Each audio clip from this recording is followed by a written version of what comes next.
Derby scratches.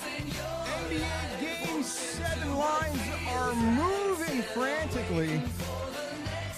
Lots to get into. Some MLB bets. We'll check in on the PGA Tour and Doral. Let's get right after it because we are up against Derby post time and a Game 7. This is Off the Hook Sports Talk that pays off. We'll get you set right. The Derby for Game 7 tonight. Lots on tap. And this is what we're going through. Game 7, MLB Best Bets, PGA Tour update from Trump National and Doral. 152nd running of the Kentucky Derby.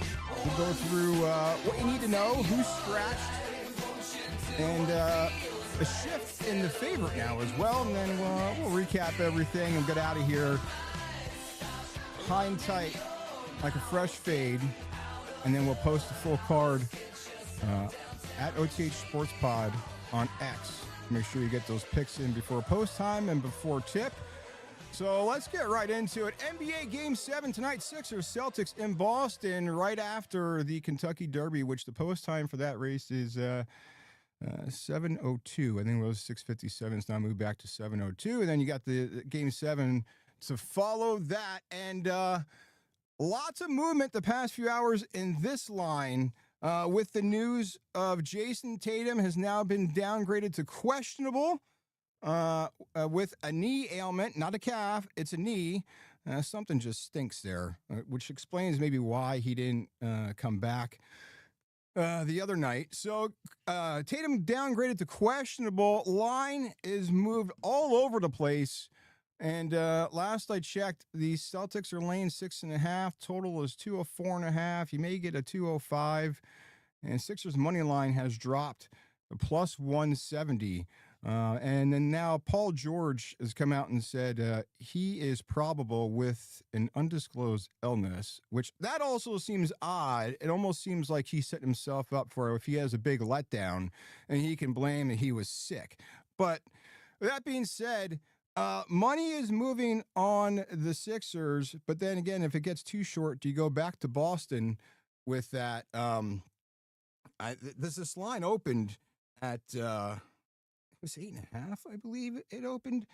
And it moved down, got a 7.5, and now it's down to 6.5 there. I mean, we said it yesterday. Boston's got problems. 26, 28, 29% from three in their three losses. I mean, they got to come out. They live and die by the three. If they're not hitting shots, it's over. So they've been ice cold from the three, and they just stall out if they're not hitting. And then you look at the other side with the Sixers. Where has this Paul George been? And again, I said it, with this undisclosed illness, he's now setting himself up for, well, if I don't play that great, then, it's just I was sick. But Paul George has come alive. Joel Embiid is getting back to where he should be. But again, he's still a big body that he can just create chaos for the Celtics just by him being in the game. And of course, Maxey, I mean, he just runs that team. So, I mean, Philly, their defense has been elite with the addition of George now playing up to what he's capable. And then with Embiid coming back, George, when he plays like this, he locks up the wings, Embiid protects the rim, and then, Maxey is just Maxey and does what he does day in and day out. But this line has moved frantically in the last few hours with the Tatum news dropping, with him being questionable. So we will see how this game plays out here. Should be a good one. It's been back and forth. Even I don't trust Missoula. I said it yesterday. He's a fraud. He can't adjust. He hasn't adjusted. They've done this all year long. They have not adjusted. They're a team that lives and dies by the three, and that he just doesn't adjust. He hasn't adjusted. Nick Nurse is a better coach. I believe he will adjust. The pressure is on Boston, whether they're at home or not. This pressure has shifted. The Sixers, nobody thought they would be here. They got in the playoffs. They had an okay regular season. Embiid with his multiple injuries. And then now they get here and they're making noise. This team looks like the better team. Boston is not the best team in the East. To be honest, the East is mediocre. Boston got, in my opinion, they got too much love going into this series, and everybody thought Boston was great. Joe Mazzulla is this great coach. I don't think so. I don't think so at all. I think there's a lot of parity in the East, and you know, if the Sixers win this game, the Knicks better watch out. Because if you got a healthy or getting healthy Embiid, and you got the Paul George of old, they can. I don't know. I'm just saying, it could get interesting if the Sixers win this series, and it's damn well possible that they win this series, depending on how Tatum, if he plays, and if he does play, how the injury affects him. So we'll see what happens tonight. Can the Sixers get it done? I did sprinkle. I got the Sixers money line at plus 205. That was early this morning before the Tatum news dropped. So I did sprinkle money on the Sixers. I did take the Sixers. I got them at 8.5 early this morning, and it's moved. And if you don't get on it, you might be thinking about going back to the other side with Boston. Now, we said it yesterday. In these Game 7 scenarios, when the Celtics are up 3-1 in this series, and this is per ESPN, when the Celtics are up 3-1 in a series, and that series goes to a Game 7, they're 32-0 lifetime. Flip side of that, the Sixers, when they're down 3-1, and that series goes 7 games, they're 0-18, and they haven't eliminated the Celtics since 1982. Those are your trends. But again, if you watch this series, the Sixers have kept it close. And again, the Celtics just don't adjust. So all the pressure's on them. And I'll tell you what, if they come out flat tonight, those Boston fans are going to be chirping. And it's not going to be, they're going to give it to them. I'll tell you that. Because they come out flat, start missing threes, and the Sixers go up early, get ugly. So, I initially at this, before the Tatum news broke, the total was like 205 and a half. At that point, I liked the over because this series has kind of trended toward the over.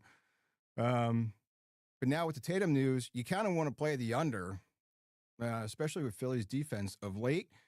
And it's a pressure spot, right? Especially now with the Tatum news, the pressure's up against Boston here.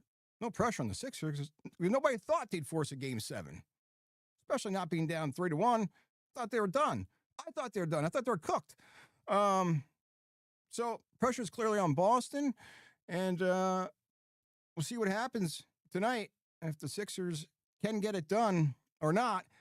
Last night, though, that's why I'm wearing my Detroit hat. Pistons, I told you, Pistons in 7. I took the future on the Pistons at plus 210.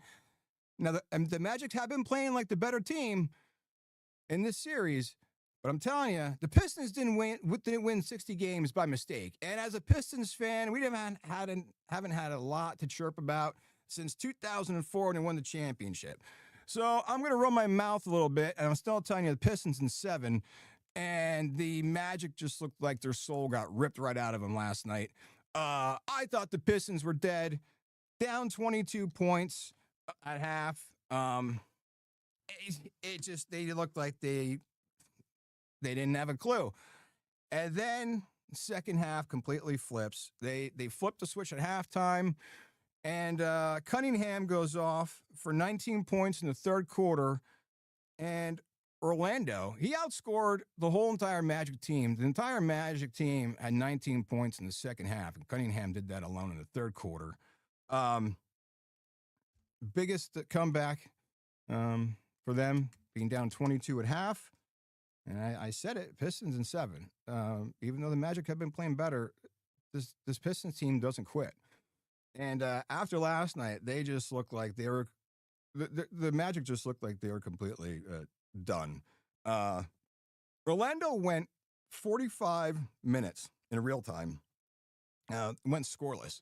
So if you're watching the game from like 8:45-ish to about 9:30, they couldn't score a basket. 23 straight misses by the Magic. are the most by any playoff team this century. Um, I just think they're done.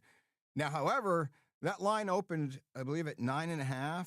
It's now down to 8.5, and we'll see if the market adjusts that any further because Franz Wagner has been listed as out for Game 7, so he's out. We'll see if the market adjusts for that and moves that line down or up or whatever they do with it, depending on where the money starts coming in. But see what happens tomorrow.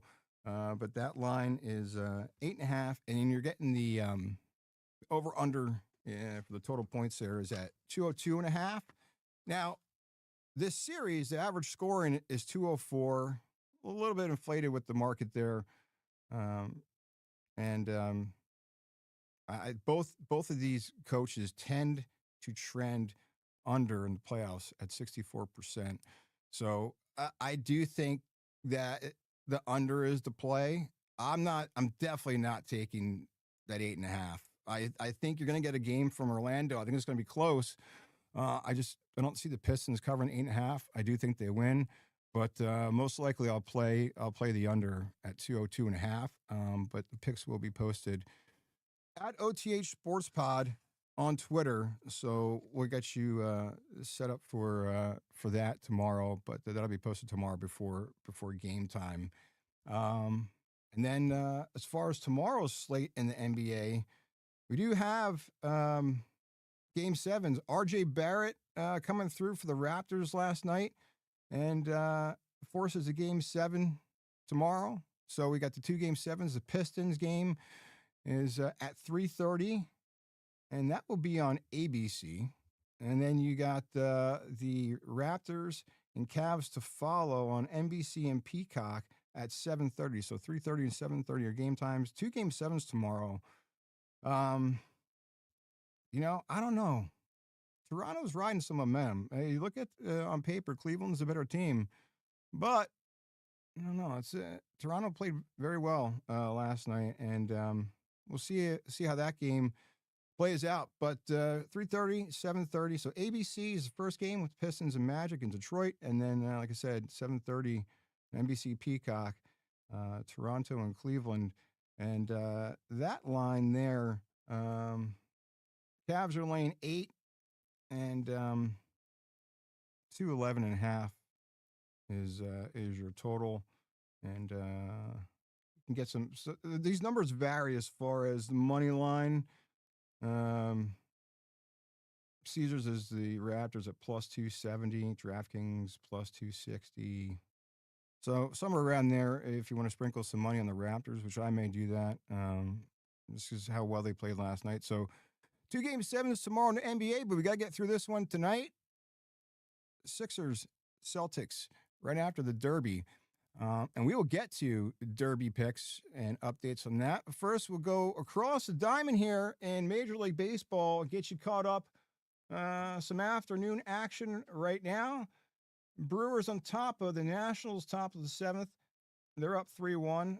Cleveland Indians. We're not going to call them the fucking Guardians on this show. The Guardians is a stupid fucking name, and it's just retarded. So they'll be the Cleveland Indians, and they're up 6-5 over the A's, bottom of the 6th. Marlins on top of the Phils, 3-0, bottom of the 6th. Houston taking it to Boston, 6-1, bottom of the 5th. The Pirates all over the Reds, bottom of the 4th, 14-3. And just getting started there. I believe it's a 6:10 first pitch in Tampa with the Giants. So we do have play on that. And these are the, I guess, our plays for today, how you want to look at it. Kumar Rocker, like over 3.5 strikeouts versus the Tigers. McGreevy, over 3.5 strikeouts against my Dodgers tonight. And you're going to say, well, that's a conflicting play, because if you look up in the top corner, you got the Dodgers over 2.5 runs, that team total over 2.5 runs in the first 5 innings. But it's plus money. I'm not, the Dodgers looked like shit last night. And they might even get swept by the Cardinals. I'm not going to lie. But even though McGreevy is one of the worst pitcher ratings for the slated games today, over 3.5 strikeouts seems fairly gettable, and at a decent number, minus 105.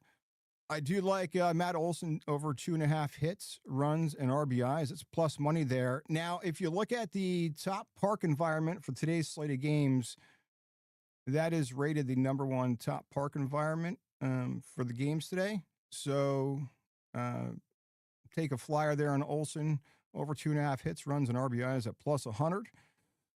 I do like the Rays also on the money line here against the Giants. That game just getting started shortly at 6:10 Eastern. This line has moved, so now it's a 50-50 public split here, but 71% of money line, 72% money line at Circa is on Tampa. And then you look at Tampa just has better offense. They're better at home. Giants suck on the road. Everything leads to Tampa. So I'll take Tampa and that money line there. I do like the Tigers. I like Tigers run line at minus 1.5. That's a plus money. And I also do like the Tigers. The money line is minus 135. And that line has moved quite a bit. It started at minus 125. Is now down to minus 135. Home favorites. Tigers lost last night, so home favorites off a series opening loss are 36-20 since last season, and plus 3% ROI there. Rockers 2.65 ERA at home, and on the road though it's 4.66. Now again, I did take Rocker to get over 3.5 strikeouts. Doesn't necessarily mean the Rangers are going to win the game. I just do like that player prop play there for Rocker. Like I say, I feel like him and McGreevy, that 3.5 strikeouts, it's a low number. I think they can get that. On the flip side of the Tigers, though, you look at Montero as a decent ERA at home, 3.68. Sucks on the road. So give me the Tigers money line and the run line. Two separate bets there.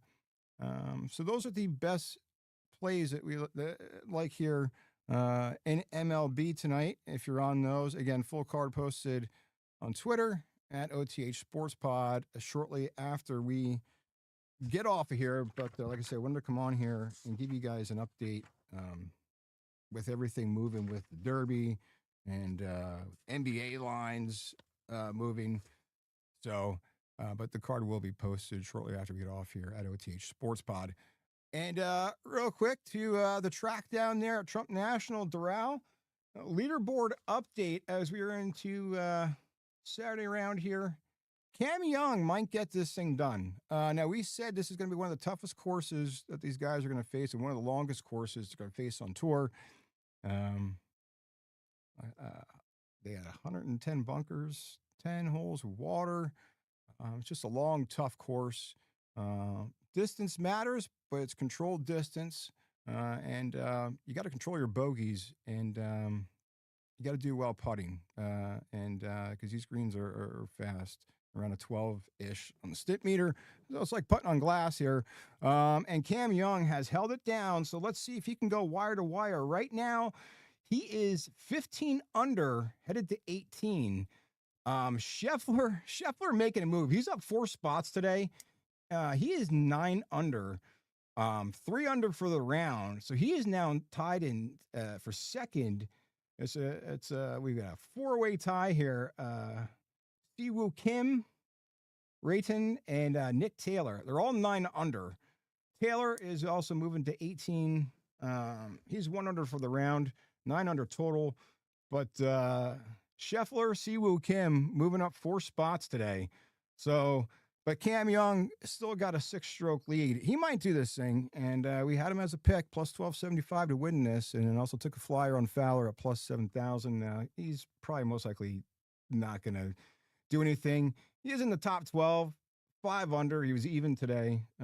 But this Cam Young ticket might cash. He might go wire to wire and lead all 4 rounds. Probably one of the hottest players on tour right now. But Scheffler's right there knocking on the door. You give him any room on a Sunday, and he might be right there. But the Looking here, Ben Griffin moved up 10 spots today. He's tied for sixth at 8 under. Alex Norton was up 26 spots today. He's now 7 under. He was 6 under today. Akshay Bhatia moved up 18 spots. He was 5 under today. He's now 7 under, tied for eight. Michael Kim was 7 under and moved up 37 spots. Sepp Straka, top 12. He moved up 22 spots today. And he was 4 under. So a lot of movement on this moving day Saturday here from Trump National and Doral. So we'll see. Cam Young, can he get it done tomorrow? 6-stroke lead over Scheffler. Young is going to 18. He is 2 under today. So see what happens there in Doral. And Derby. We talked about this yesterday. But before we get into the movements here with the Derby, and a new favorite has emerged because of some of the things that have changed in the past couple hours here. So we said the inside post, no go. Even though Renegade was the favorite at 4-1, he's now 6-1. The new favorite has now shifted, and we'll get to that.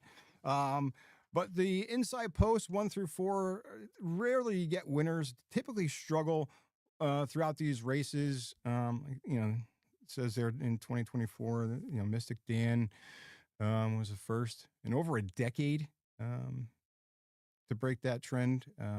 Again, you want to middle this sweet spot. The post positions 5 through 16. That's where you get the most winners. 53% of the winners have come from post 13 through 16. And those outside posts tend to struggle. Never had a winner in those outside posts 17 to 20. So, again, 1 through 4, it's not where you want to be. Only accounted for 20% of all win, place, and show finishes since 1930. And we said 5 through 16 that's a sweet spot in the middle. 5, 8, and 10 posts have all have a win rate over 10%. And 13 to 16 positions have a higher than 53% win rate. Post 5 through 10 have a 14% win, place, and show rate there, and you don't want to be on the outside. So a couple scratches here. Puma was the latest scratch this morning from the field. So Puma has been scratched. So here are your scratches. Right to Party, the Puma, Silent Tactic, Full Effort, and Corona del Oro, or Corona de Oro. Those are the scratches. So we're running with 19 horses here. Renegade was the 4-1 favorite when it opened, moved to 6-1, is now back to a 5-1 favorite. Commandment, that opened at 6-1, and then with the movement and some money coming in, has now down to a 5-1. So Happy, a lot of money coming in on that horse. That moved. That opened at 15-1, is now down to 6-1 there. Danon Bourbon, that's a Japanese horse. That opened at 20-1, is now down to 14-1. Just looking here. The horses that got in as alternates, Robusta, Ocelli, and Great White are the replacements. Now there was, because it was in the because it was in the final 12 hours leading up to the race when the Puma was scratched, you don't get another alternate coming in there. But Robusta, Ocelli, and Great White. But we're going to be running with 19 horses. Post time 7:02 Eastern time from Churchill Downs, 152nd running of the Derby. And that's not the Derby pick, but these are the this is what we're looking at. Kind of the favorites here. The track. This is probably gonna be one of the better derbies from track condition wise that we're gonna get here with the 152nd running. I think it only rained 1 or 2 days early on in the week. The track's pretty dried out. Fast, firm looking track. 1.25 miles, and none of these horses in the Derby have gone 1.25 miles. So it'll be interesting to see how these horses hold up at the end. Typically, after you get to that mile point, is where they start to fan out. We'll see if somebody comes up on the outside. It's going to need to maintain that stamina and pace and have a good trip around the track, and that's going to decide it. Top picks. A lot of, Chief Wallaby. I took that early. Uh, that opened at 8-1. I got it at 8-1, and it is now down to 6-1. So with the scratches, because the Puma was a favorite, but with that late scratch, now some money coming in on a 12 horse Chief Wallaby. We said it yesterday. It was one of my picks. Mikey yesterday said he's got some money on Incredible. Good play there. 2 for 2 at Churchill Downs. They were impressive at the Virginia Derby. So we'll see. Incredible right now. Looking, this is on the DraftKings horse app here. So actually, I'm getting even better number now. That has moved to 25-1 for Incredible. So even better than that. So that has now moved to 25-1 for Incredible. Further ado, great Keeneland last time out. But the further ado number right now, that is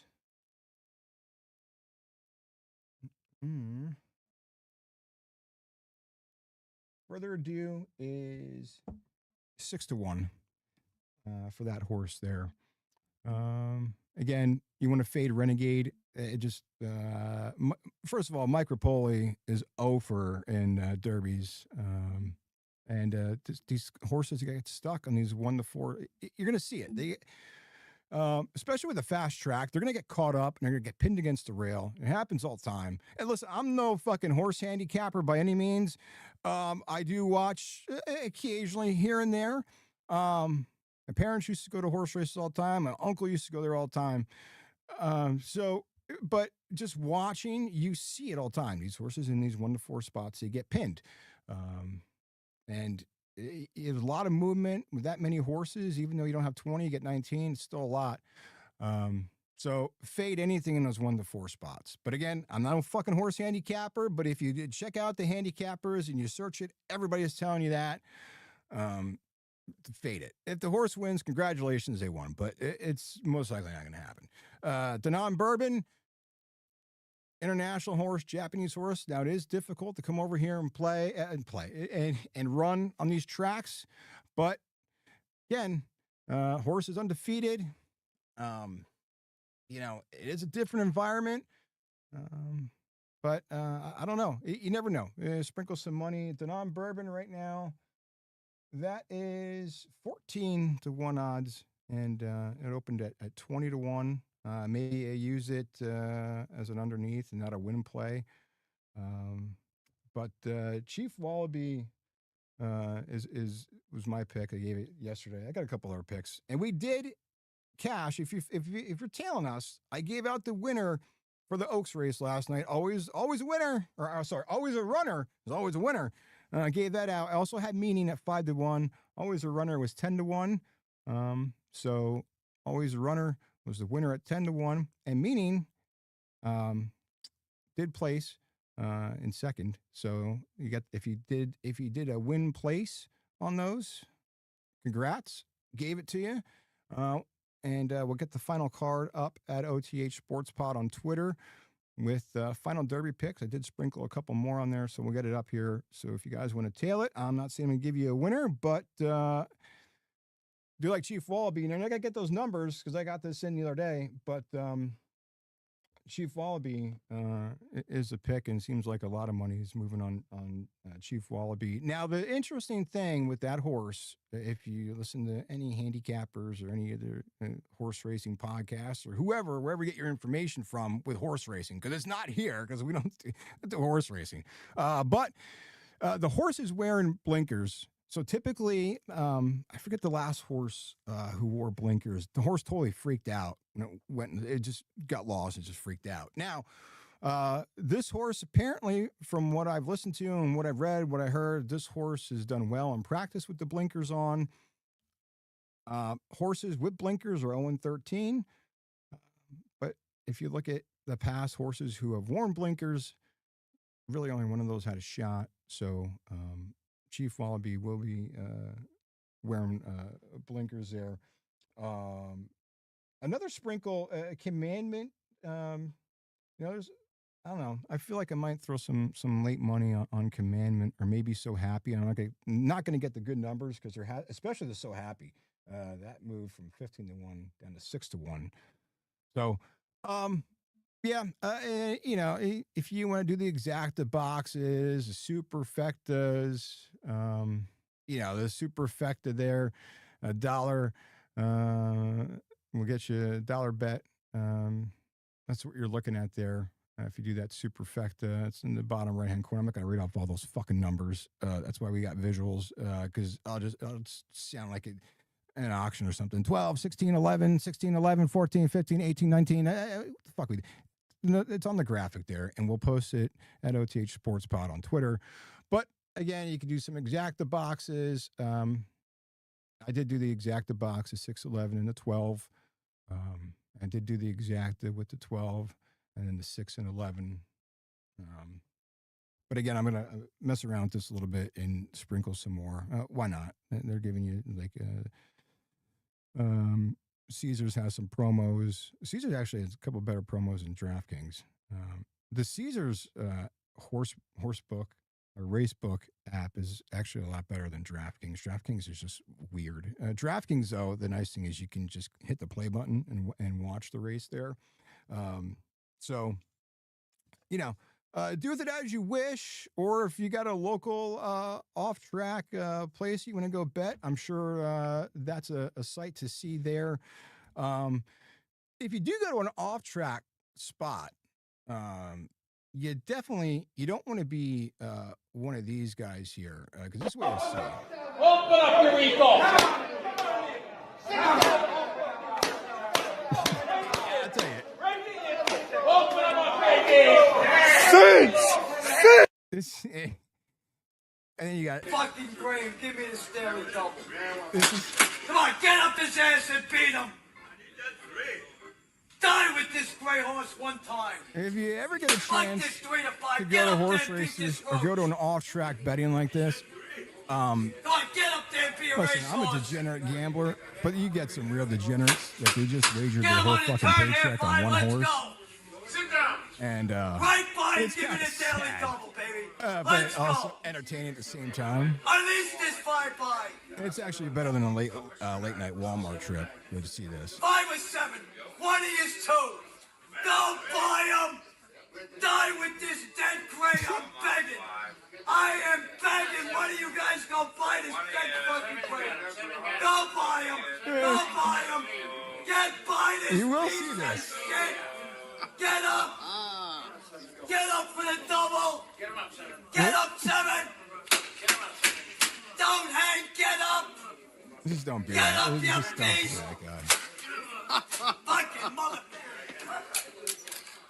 He probably had $5 on the horse or something. But just don't be that fucking guy. And that's why we're here to help you. And listen, we're not saying we're not horse handicappers by any means, but it's just kind of doing the listen. It's like anything. I do the research, got to dig and find the value.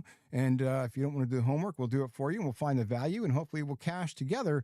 Because horse racing, if you can get lucky and sprinkle a couple bucks, it could make you some nice coin at the end if the horse does come in. So again, we'll help you find some value and do with it as you wish. And I did forget to mention, because Darren Ravel posted this, and I thought this is interesting, and we can get into maybe next week we'll do this with crazy food at some of these MLB parks. But apparently the Mariners are retiring Randy Johnson's number this weekend. And in honor of that, they are selling a 51-inch big unit hot dog. It's only this weekend, Saturday and Sunday, $37. Look at that fucking thing. That is just absurd. I mean, I guess if you look at it from a price standpoint, that's not bad. But who is taking that down? That's what I want to know. Who's taking that down? That's 51-inch hot dog. And what kind of shit is in that hot dog? I mean, there's got to be all types of filler in that too. I don't even want to know. But 51-inch hot dog, if you're in this Seattle area and want to go to a game at T-Mobile Park this weekend for $37, get a 51-inch hot dog in honor of the big units number getting retired by the Mariners. So that about wraps it up. And but like I said, we wanted to come on here, get you some info on the Game 7 line movement. Values dropping, got to get on it. And want to get some last minute Derby info with the Puma getting scratched. And we're running 19 horses in just under an hour. 7:02. Let me just see if that is the updated post time here. I believe we're still looking at 7:02 as the post time for the Derby and Game 7 to follow. Official car posted in a few minutes at OTH Sports Pod on Twitter. And go Pistons. I told you Pistons in 7. Pistons tomorrow afternoon, 3:30 against the Magic. Pistons in Game 7. And if not, you can tweet at us and give me shit. But I'm telling you, Pistons in 7. And Pistons win in 7. They'll roll right through Cleveland or Toronto, and they'll get to Eastern Conference Finals. Book it. And maybe we'll get a Sixers-Pistons Eastern Conference Final, and me and Mikey can kind of go head-to-head there. Shit. If we got Pistons, Sixers, Eastern Conference Finals, we are definitely going to a game. We will get tickets for that. So good luck if you're betting the Derby. Game 7, MLB. Official card up at OTH Sports Pod in a few minutes. And we'll be back here probably Wednesday. Hey, we'll do Wednesday, Thursday, Friday again next week. Why not? What the hell? And maybe even next Saturday too. But good luck tonight, guys. Let's cash it. And we'll see you guys at the window.